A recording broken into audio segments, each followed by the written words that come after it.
Hi everyone, I hope you're all keeping safe and well. Now, for my video today I'm going to do something a little different, but something that I think is quite easy to overlook in skating, and that's working on our arms. Okay, now obviously with skating it's got to look elegant, neat, pretty. Obviously if you're doing a tango you're going to go for a sharper arm movement, more staccato. A waltz is going to be floaty if we're looking at the dance side, and then within your free skating you're going to look at the character of your music. But even when we're doing our exercises there should be a softness and a grace about our arms, but actually that's quite hard to achieve and we have to think about how we do it. So I'm going to do two sections of this little video.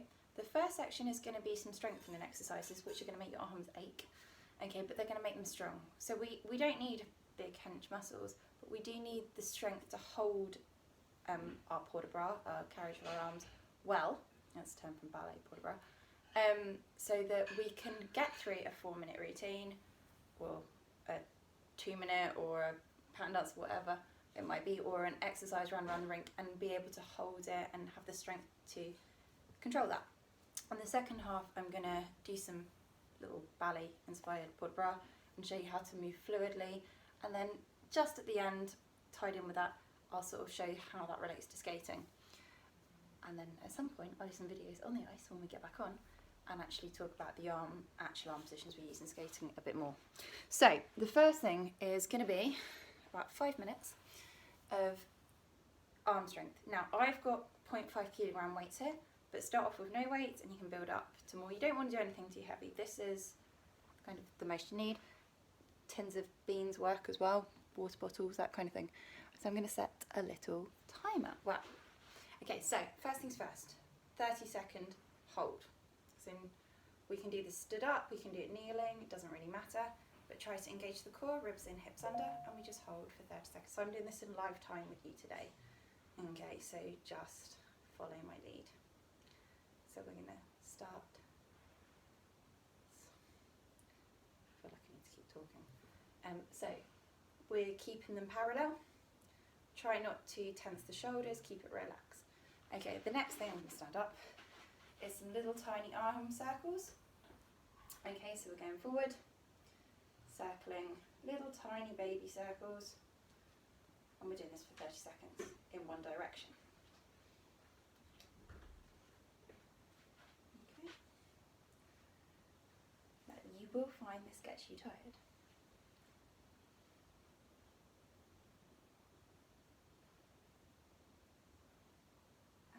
Go back in the opposite direction for 30 seconds. So I've got my weights, I'm just holding, my fingers are extended. Actually I'm going to come down so you can see better. Okay. Very quickly this will get quite tiring. So this is a reverse direction arm circles. Now this is particularly important as well for if you do synchro or anything like that, where you've got to, my dog's going to move. Okay, we're going to go peekaboos, out, and then that was Barney.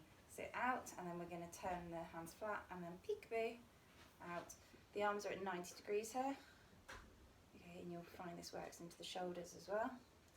And again, keep up. So the aim is, in this time, you just don't drop your arms. For 5 minutes, we keep them strong and lifted. I'm taking them back. Oh, Marnie's going to retake her seat there. That was her exercise for the day. Oh, I've lost track of my timing. We've done this for a minute. Because I got distracted by the dog. So you can cut that one a little bit shorter, or just go with it.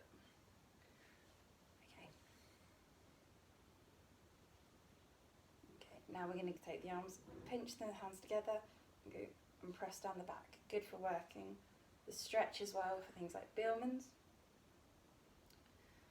30 seconds on that.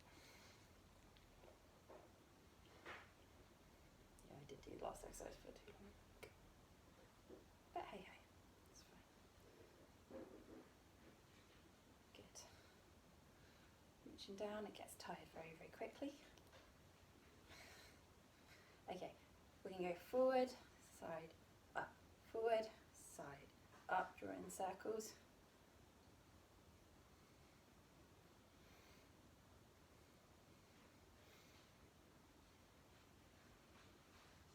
Seconds.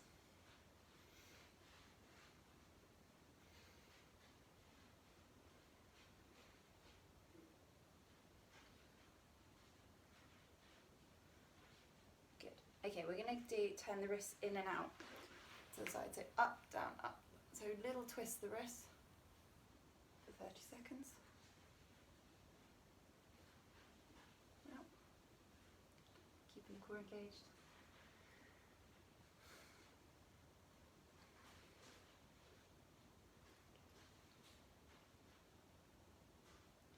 And if you can't feel it by now, you're not doing it enough.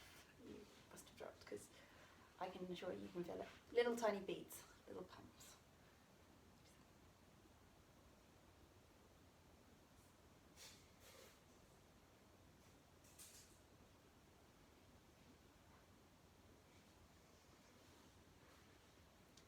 Baby pumps.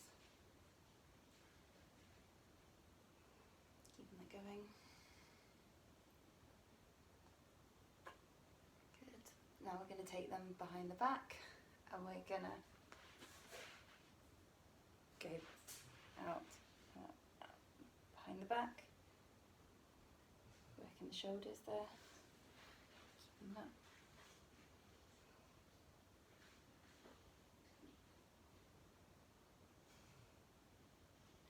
So in total this is actually going to be 6 minutes, but it should have been 5.5. Okay. If you can keep it going for 6. Okay, in front, we're going to go in front, up and over. So crisscross, crisscross, crisscross, little beats. Let's just have a look around. 30 seconds.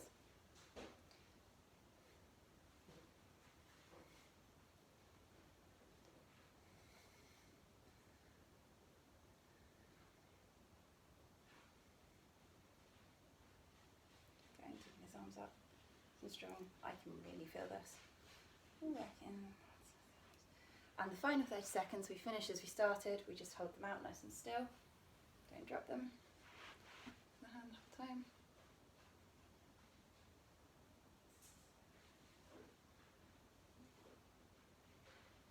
Strong. It's a bit tedious because there's not much going on. Don't drop them, and this is when you really feel the burden because you've already tied them out. Oh, she's having another stretch. And she's stretched herself. It's my arms well. Good, okay. Give them a shake, that's the time. Quick stretch off. Really should be holding this for 30 seconds. Feel it across the body. That feels so good. That feels so nice. And across that body that way. Pull them in the opposite direction. Give them another shake. Reach over.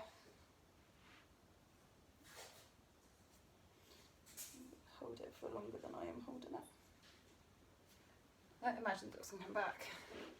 Push it up.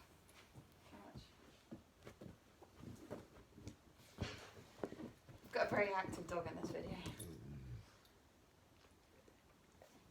Right, so that's the first part. The second part is how to make arms graceful. And this is something that comes up quite a lot of question that I quite often get asked. I like to think of it as resistance. Okay, so as if we're working through water. We try to elongate to the end of the fingers. Now, I like ballet fingers. So what that means is we drop the middle finger slightly lower than the rest, and I'm going to tuck that thumb in because no one wants to stick thumbs up. I've got a very bad habit of doing that. It looks terrible. Try to straighten the wrist so it's not too, so there's a little bit of a curve but not a broken line, so everything's reaching. Okay, so we just get those arm positions nice and smooth, and then we can take that. Now, I'm going to stand up, or come onto my knees actually, so that you can see this a bit clearly, more clearly. That's my position. In ballet, that's like bras. You take them up in front of the body. Imagine you're pushing through water, and then we can open out into like a second. I will stand actually, and then drop them down. As we drop down, we push through the wrists, and then curve up. Open lead with the elbows. We've got a bit of a twist, so I'm turning out so the palm is slightly faced up, as I do that. So I feel like it's twisting through here. Okay, and that gives a smoother line. And then I lower down, and it's like pushing down a parachute or something. So again, it's resistance. We can take it up to 5th in ballet. Ladies, fingers together, men wider. Okay, but just as an exercise, this is ballet side. Okay, but again, it's that reach up, and you can stretch back and feel that. Have a little lean and open up. Follow the arms with your eye line. Okay, so we go there. You want to take it up centre, follow one arm, put it down. Because when we go to skate, it creates beautiful, whatever I might be doing, follow the arm across position there. You can see, now, you can see how I lengthened out. So if I was going to like open out to forward crossover lines and I'm hugging my circle, I'll try to go this on the ice. I'm not just going to go there. I'm going to reach through and unfold. So a bit like we just did with the arms coming out. There I said we're leading with the elbow and then extending. Here lead with the elbow and then reach. So it floats through and moves gracefully. If I reach out to my wide position for my back crossovers, it's like reaching into a second in ballet. I step in and reach out. And then when I bring them in, I lower just the same as I would in dancing in ballet. Obviously, if you're going into a jump, you're going to have to attack much more. But when we're reaching for our positions and we're reaching for our push line, again, it's not just plonk. It's extend, lift, let the elbows lead, follow through with the wrists, and get to that point gradually and slowly. Don't throw yourself there unless you're doing like tango. But even then, it's elbows and out. There's still it's still that same positioning. It's just quicker.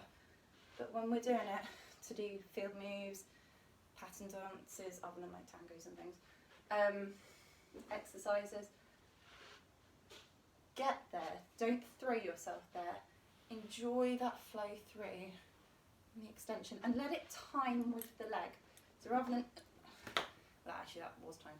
Rather than sink up, so that as you reach through, and you should become a nice long extension, holding the ice. The arms are unfolding at the same time.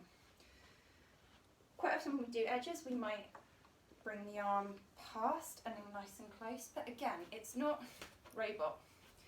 It's there, there's a softness. I still have a slight bend in the elbows that I can then unfold as it comes past. So think level 1 field moves, push outside edge. You might bring them in under the body as it comes through, and it matches the arms and legs time together. Insides, opposition, but same thing. You can see that I let the elbows lead and I unfold. Okay. Try not to let them hyperextend, so you don't want them going behind you. I can be a little bit at fault for that myself. So it's keeping it within your peripheral vision. So when we go to here, we're pushing forwards, pushes. It's not directly out to the side. It's just in front of me. Crossovers, I can still see out the corners of my eyes. Across. Okay, it's always, pretty much always in front of me. Reach up. Even when I do like a, say, a twizzle line, obviously that one's going to catch. The back could catch at the back. This one is still slightly in front. It's not direct because it tends to cause hyperextension. So just in front, elbows still higher than the shoulders, so it would still count. There, on that twizzle line, I can still just see my elbows, still just in front. The wrists pull back a little bit. Okay, so grace and flow. And that is my arms tutorial. I'll try to do something more specific on the ice at some point, but work them for their strength so that you can hold these positions and manage them, and then think of floating through, think of pushing through water, or even like treacle or something. You know, that's resistance, and lengthen to the very end. Imagine you've got painted fingernails, and I need to imagine, and you're trying to show them off, so you've had a beautiful manicure, and it reaches to the end of that line, and follow with the eye line and the neck. And that's it. Alright everyone, keep safe and well. Bye bye.